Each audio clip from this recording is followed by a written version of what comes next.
I don't think I've hungered for a game this year as much as Holstin. This survival horror immediately caught my eye with its gorgeous pixel art, perspective-shifting gameplay, and eerie Polish setting. So I felt super lucky to get hands-on with an all-new 2-hour PC demo sliced right out of Holstin's ominous beginnings. While the previous Steam demo captured Holstin's feel through mocked-up puzzles and a firing range weapons tutorial, this new build puts it all together with a meaty story. My friends, you've gotta keep an eye on Holstin. Here are a few reasons why. Już dawno miał z tym wszystkim skończyć. Nie da się napisać tylu reportaży, żeby naprawić ten kraj. Number 1. Disgusting has never looked so good. It's the first thing you'll notice. Holstin is really good looking, right from your sudden drop into a dilapidated train station. The art already looks great in screenshots, but you need to see and feel Holstin in motion to truly understand what an accomplishment these graphics are. Even the title screen is amazing. What looks like 2D top-down pixel art becomes truly impressive 3D once you learn that you can move the camera around with slick, seamless transitions through 8 different angles. Even if you're aware of this before you begin playing, swinging around for the first time is honestly one of Holstin's most surprising moments.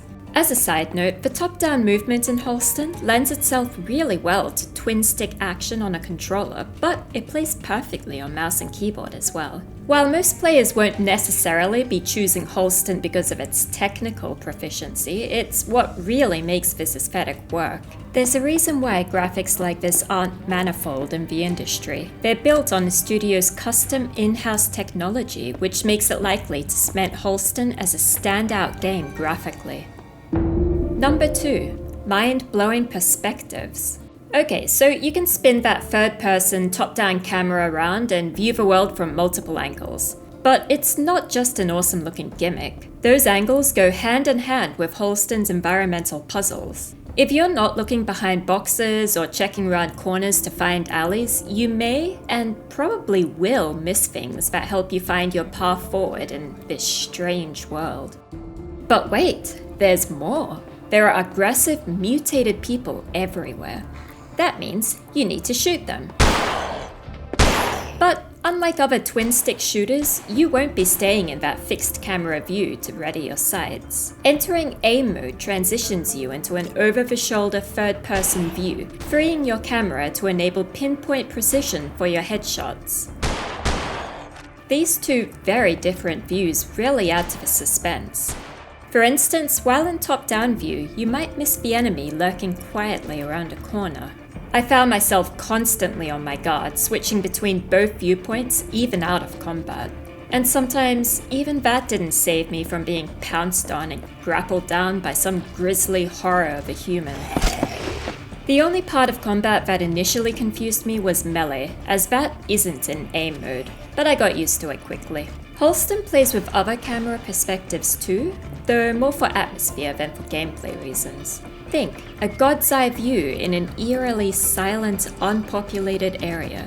Your cursor disappears, suddenly removing your primary sense of defense. You might not be switching into aim mode here, but you'll sure feel like some ominous force is watching your every move. Number 3. Meat, tentacles, and gore galore. Survival horror fans will want to know how gruesome the strange environment can get, but don't worry, the squelchy mainstays of the genre are definitely represented in Holstin. The overall goal in this demo is to find your way to a slaughterhouse after all. The town's dissolution into its kind of otherworld first emerges in the form of plasmodium. At first, it looks like someone went wild with foam spray, but when you approach, tentacles will rise and wiggle at you. Are they saying hi or taunting you? Either way, it's suitably icky and adds to a pervading sense of unease. And then there are the mutant enemies. Imagine glowing orange orbs taking over your body, their tendrils taking the place of your tendons. Imagine those same orbs buried in the plasmodium, which slowly spreads through the streets and parks like an aggressive, menacing fungus. Something I also found unsettling was the implied gore. While you don't see the actual slaughterhouse in this demo, you will learn how it figures into the overall narrative through conversational dialogue and scribbled scraps scattered throughout the world. Something wicked is going on in that place, and you know it's not going to be pretty when you finally get there. Number 4. Adventure gaming puzzles that don't suck. As a gamer who grew up with classic point-and-click adventures, I was very impressed by Holstin's approach to its puzzles. Maybe I'm getting old and crotchety, but I've been disappointed in recent years with how linear puzzling has become in adventure-adjacent games. Receive an objective, figure out how to solve the objective, receive another objective. Though Holstin is strongly narrative-driven, it never feels like a linear story with disparate puzzles slapped on top.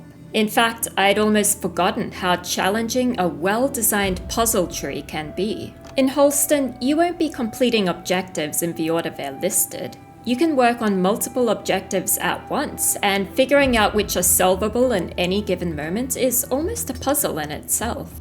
You might have to retrace your steps, which feels realistic, like searching your house thrice for your car keys. And as for the puzzles themselves, they make sense. Well, as much as something can make sense in this mad world. Survival horror fans are all familiar with some of the genre's most inane challenges, ranging from the dreaded sliding puzzle through to needing an intimate knowledge of Shakespeare in order to shelve books correctly in order to obtain a door code. Looking at you, Silent Hill 3. None of that nonsense here. Holstin's asks of you are simple. How are you going to get this trapdoor open? What twisting path through town will you need to forge in order to reach a playground? How you solve these problems feels organic and really encourages you to explore your environs thoroughly. Number 5. 90s Poland is a trip. The Polish setting forms the bones of a quite specific and unique narrative. It's not exactly a great tourism ad for Poland, but even covered with a weird tentacled plasmodium, this town still feels like a distinctly foreign experience compared to other games set in more vague locations.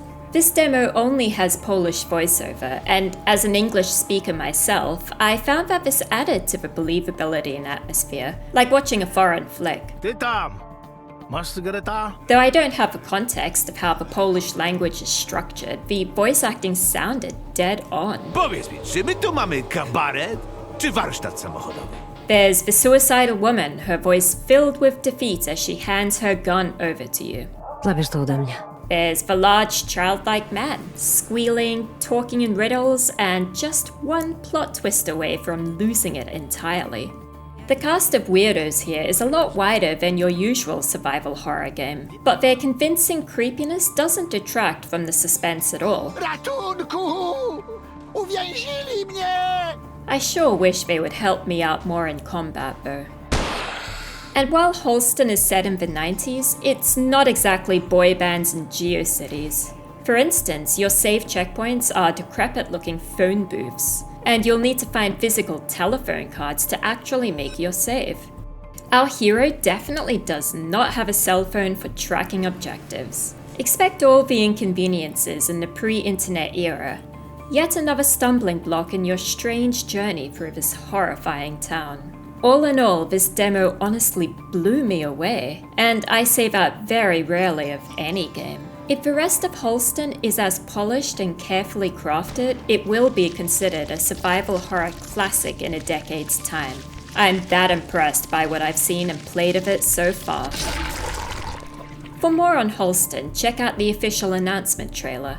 And for everything else in the world of video games, stick with IGN.